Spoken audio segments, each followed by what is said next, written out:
دنیا بھر میں یہ تصور موجود ہے اور عام طور پر یہ سمجھا جاتا ہے کہ سیاسی اعتبار سے دنیا کا جو سب سے بڑا عہدہ ہے وہ امریکی صدر ہے۔ اور اس کے ساتھ اگر ہم مذہبی حلقوں کی بات کریں تو مذہبی حلقوں کے حوالے سے یہ بات کی جاتی ہے کہ مذہبی اعتبار سے دنیا کا سب سے بڑا عہدہ پوپ کا عہدہ ہے۔ اور چونکہ ان دنوں میں میں اور آپ اور ہم سب اس بات سے بخوبی واقف ہیں کہ جو موجودہ پوپ موجود تھے، پوپ فرانسس، چونکہ اب وہ اس دنیا میں نہیں رہے، وہ خداوند میں سو گئے ہیں۔ اور جب ہم اس کے بارے میں جاننے کی کوشش کرتے ہیں تو اس بات کو ہمیشہ بطور ایماندار ذہن میں رکھیے گا، اور یقیناً ہم سب کا اس بات پر ایمان، یقین اور بھروسہ بھی ہے کہ دنیا میں آنے والا ہر ایک انسان اس زمین پر رہ کر وہ پردیسی اور مسافر ہے، وہ ایک عارضی زندگی لے کر آتا ہے، چاہے دنیا میں رہ کر وہ کوئی بھی بڑے سے بڑا عہدہ حاصل کر لے، چاہے وہ سیاسی لحاظ سے ہے، چاہے وہ مذہبی اعتبار سے ہے یا کسی اور طرح سے ہے، سب کے بارے میں پاک کلام ہمارے سامنے اس بات کو رکھتا ہے۔ اور اگر ہم پیدائش کی کتاب کے 2 باب کی 7ویں آیت کو پڑھیں تو وہاں پر کلام خدا میں لکھا ہے کہ خداوند خدا نے انسان کو زمین کی مٹی سے بنایا اور اس کے نتنوں میں زندگی کا دم پھونکا تو انسان جیتی جان ہوا۔ اور پھر اس کے ساتھ قادر مطلق خدا نے اسی کتاب کے 3 باب کی 19ویں آیت میں انسانوں کے جد امجد آدم سے مخاطب ہو کر یہ بات کہی کہ تو خاک ہے اور خاک میں لوٹ جائے گا۔ یہ بات یقیناً ہمارے علم میں ہے کہ دنیا میں عہدہ کوئی بھی بڑا ہو، چاہے وہ سیاسی اعتبار سے ہے، دینی اعتبار سے ہے، دولت کے اعتبار سے ہے، کاروباری لحاظ سے یا جس طور سے بھی ہے، دنیا میں آنے والا ہر ایک شخص، چاہے وہ بڑے سے بڑا ہے یا چھوٹے سے چھوٹا ہے، ان سب کے بارے میں یہی اصول ہے، یہی قانون ہے اور یہی قاعدہ ہے کہ ہر ایک انسان جو وقت اسے قادر مطلق خدا کی طرف سے ملتا ہے وہ زمین پر رہ کر گزارتا ہے اور پھر مقررہ وقت پر وہ واپس لوٹ جاتا ہے۔ اور اسی قاعدے اور اسی قانون کے مطابق پوپ فرانسس بھی اس دنیا میں آئے۔ خدا نے ان کی زندگی میں یہ ممکن کیا کہ وہ 2013 میں مذہبی اعتبار سے سب سے بڑے عہدے پر وہ منتخب ہوئے اور ان کی یہ خدمات 2025 تک جاری رہیں۔ اور ہم یقیناً اس بات کے لیے خداوند کی شکر گزاری بھی کرتے ہیں کہ خدا اپنے بندے کو اس عہدے پر لے کر آیا اور پھر اسے اپنے نام کو جلال دینے کے لیے استعمال بھی کرتا رہا۔ ہم اس بات کے لیے خداوند کے نام کو جلال دیتے ہیں۔ اور اس کے ساتھ ایک بڑی اہم بات، ایک بڑی دلچسپ معلومات جو پوپ کے عہدے کے حوالے سے ہے، وہ آج میں آپ لوگوں کے درمیان شیئر کرنا چاہتا ہوں کہ اصل میں جو موجودہ پوپ فرانسس تھے ان کا یہ اصل نام نہیں تھا۔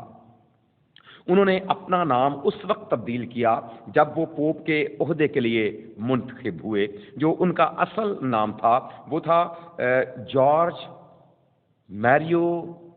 برجوجیو۔ میں بھی بولنے میں کچھ مختلف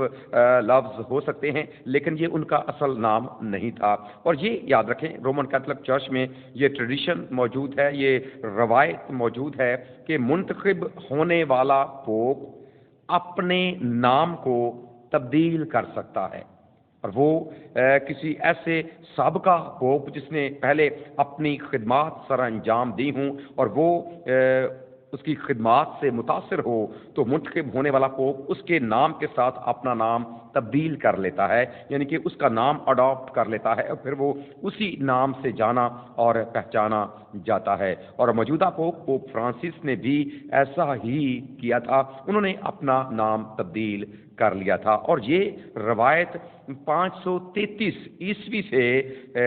رومن کیتھولک کلیسیا میں موجود ہے، اور اس کی وجہ یہ ہے کہ اس وقت منتخب ہونے والے پوپ جن کا نام بعد میں جان رکھا گیا، ان کا جو پہلا نام تھا وہ تھا مرکوریس، اور یہ ایک دیوتے کا نام بھی تھا۔ چونکہ یہ ایک دیوتے کا نام تھا اور سب نے پھر آپس میں مشورہ کیا کہ اب کیا ہونا چاہیے، اس وقت سے پھر یہ روایت ڈال دی گئی کہ اگر کوئی اپنا نام، منتخب ہونے والا پوپ اگر کوئی اپنا نام تبدیل کرنا چاہے تو وہ کسی سابقہ پوپ کا نام بھی اڈاپٹ کر سکتا ہے، یا اس کے علاوہ کوئی اور نام جو اس کے اس عہدے سے مناسبت رکھتا ہو، اس کے ساتھ اس کا تعلق ہو یا اس کی خدمت کے حوالے سے ہو، وہ اس نام کو اڈاپٹ کر سکتا ہے۔ اس وقت سے یہ رومن کیتھولک کلیسیا میں روایت رہی ہے، اور اسی روایت کو سامنے رکھتے ہوئے پوپ فرانسس نے بھی اپنا نام تبدیل کر لیا تھا۔ اور یہ نہ صرف اس کلیسیا میں یہ روایت موجود ہے، بلکہ اس کے علاوہ اگر ہم دیگر مذاہب کی بات کریں تو جو نن لوگ ہیں یا پھر جو مونک لوگ ہیں، وہ بھی اپنے نام کو جب وہ اپنا حلف اٹھاتے ہیں تو ان کے پاس بھی یہ چوائس ہوتی ہے کہ وہ اپنا نام تبدیل کر لیتے ہیں، اور اس کی وجہ یہ ہے تاکہ جب ان کا نام تبدیل ہوتا ہے تو وہ اپنے اندر اس بات کو محسوس کر سکیں کہ اب ان کی زندگی پہلے والی نہیں ہے، کیونکہ انہوں نے ایک نیا نام اڈاپٹ کر لیا ہے، انہوں نے ایک نیا نام حاصل کر لیا ہے، اور یہ نام ان کی خدمت کے حوالے سے ہے، یہ نام ان کے ان کاموں کے حوالے سے ہے جو آگے وہ کرنے جا رہے ہیں، یا ان ذمہ داریوں کے حوالے سے ہے جن ذمہ داریوں کو وہ آئندہ نبھانے جا رہے ہیں۔ یہ بات ان کے ذہن میں رہے، ان کے مائنڈ میں رہے، اور ہر وقت وہ اس بات کو یاد رکھیں، اس لیے وہ لوگ اپنا نام تبدیل کر لیتے ہیں۔ اور یہی وجہ ہے کہ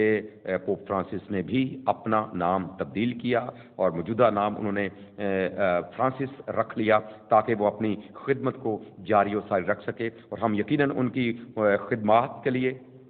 جتنی دیر خدا نے ان کو اپنے جلال کے لیے استعمال کیا، ہم خداوند کی شکر گزاری کرتے ہیں، اور اس کے ساتھ دعا کو ہیں کہ آئندہ بھی جو بھی خدا کا بندہ جس کو بھی خدا نے تیار کیا ہے، جس کو بھی خدا نے منتخب کیا ہے، وہی خدا کا بندہ سامنے آئے تاکہ اس عہدے کی بدولت خدا کے نام کو عزت اور جلال ملتا رہے۔ آمین۔